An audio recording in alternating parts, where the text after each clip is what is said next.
L'inquiétude grandit autant que les recherches s'intensifient autour de la disparition du petit Émile, âgé de 2 ans et demi. Le garçonnet a disparu ce samedi 8 juillet, aux alentours de 17h15, en échappant à la vigilance de ses grands-parents. Aperçu par 2 témoins dans les rues du Vernet, son village de résidence, sa trace a ensuite été perdue. Alors que toute la population de la région, déjà marquée dans le passé par un drame, se mobilise pour tenter de retrouver l'enfant, Marc Chapuis, le préfet des Alpes de Haute-Provence et Rémi Avon, procureur de la République des Alpes de Haute-Provence ont donné un point presse ce lundi 10 juillet en fin d'après-midi pour établir les premières conclusions et informer des conséquences qui en ont été tirées.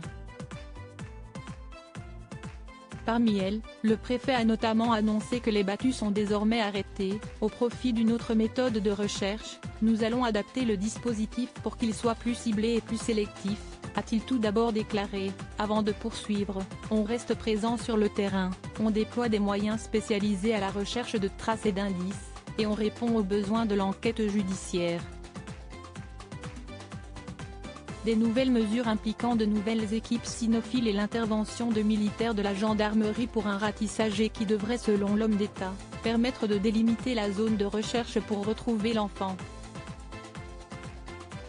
Disparition d'Émile, selon le procureur aucune hypothèse n'est privilégiée ou exclue. Le préfet a également rappelé le numéro mis en place pour quiconque aurait des informations sur cette disparition, 04 92 36 73 00, avant d'ensuite laisser la parole au procureur.